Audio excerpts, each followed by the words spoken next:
कुछ important highlight खबरों की बात करें तो बांग्लादेश की हरकतों ने एक बार फिर से भारत की चिंता बढ़ा दी है, क्योंकि भारत और बांग्लादेश के बीच कुछ ऐसा हो रहा है जिसे आज से पहले सोचना भी नामुमकिन था।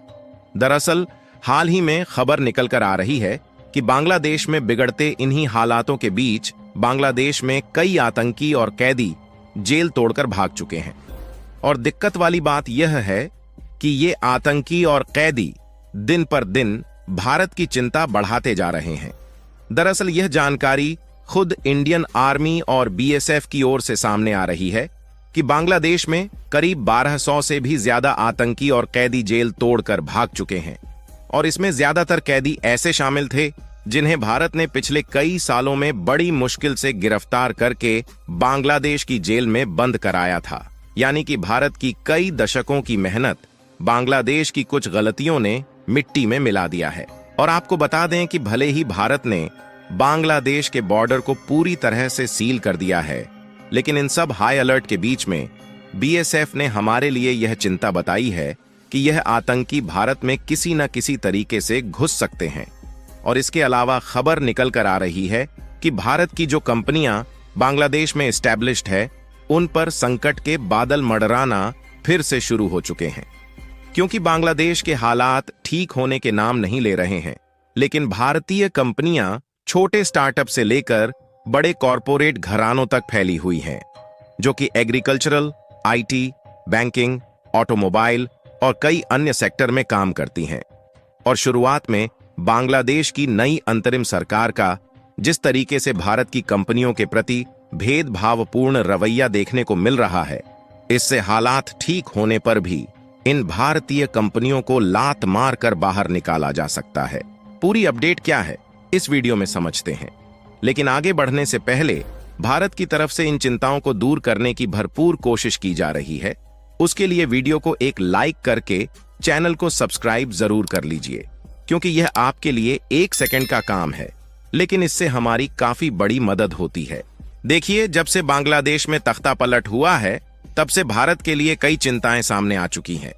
पहली बात तो यह है कि भारत ने शेख हसीना को अपने देश में शरण दिए हुए 15 दिन से भी ज्यादा बीत रहे हैं, लेकिन अभी तक शेख हसीना भारत में ही टिकी हुई है और बांग्लादेश के माहौल अभी शांत नहीं हुए हैं। यहां तक कि हिंदुओं और अल्पसंख्यकों पर हो रहे अत्याचार कम होने की कोई खबर नहीं आ रही है। हालांकि मोहम्मद यूनुस ने भारत और यूनाइटेड नेशन के दबाव में आकर भारत के पक्ष में थोड़ा बहुत अपने फैसले लेने पर मजबूर हुए हैं, और मोहम्मद यूनुस जी पीएम नरेंद्र मोदी द्वारा कंडक्ट की गई ग्लोबल साउथ समिट में भी शामिल हुए थे। लेकिन इन सब के बावजूद भी अभी तक कोई ठोस और बड़ा कदम मोहम्मद यूनुस जी ने नहीं उठाया है। और इसी बीच एक ऐसी खबर निकल कर आ रही है जिसने भारत को हैरान करके रख दिया है।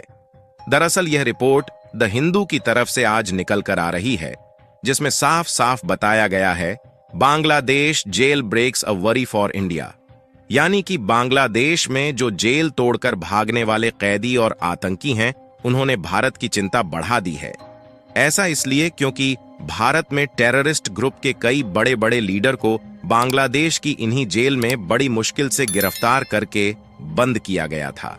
और भारत के लिए केवल यही एक चिंता बढ़ाने वाली बात नहीं है, बल्कि इसके अलावा आज यह खबर निकल कर आ रही है कि बांग्लादेश में जो भारत की कंपनियां हैं और उन्होंने अपनी पूंजी लगाई है, वह कंपनियां अब बड़े खतरे में जा चुकी हैं, क्योंकि ज्यादातर कंपनीज और फैक्ट्रीज तो बंद पड़ी है, और बाकी की कंपनियां कब तक बांग्लादेश के इन हालातों में टिक पाएगी, इस बात की कोई भी गारंटी नहीं है।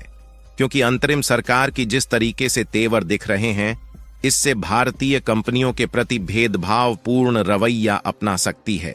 और आंकड़े बताते हैं कि इन कैदियों की संख्या लगभग 1200 के करीब है।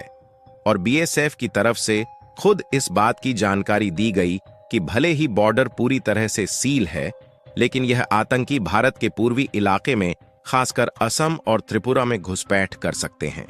क्योंकि देखा जाए तो इंडियन एक्सपोर्टर के जो प्याज और अन्य खाने पीने के सामान और सब्जियों से भरी ट्रक भारत और बांग्लादेश बॉर्डर पर रुके हुए थे, वह कुछ हद तक अब बांग्लादेश में जाना शुरू कर चुके हैं, जिससे भारत और बांग्लादेश के बीच ट्रांसपोर्टेशन का कम्युनिकेशन दोबारा से चालू है।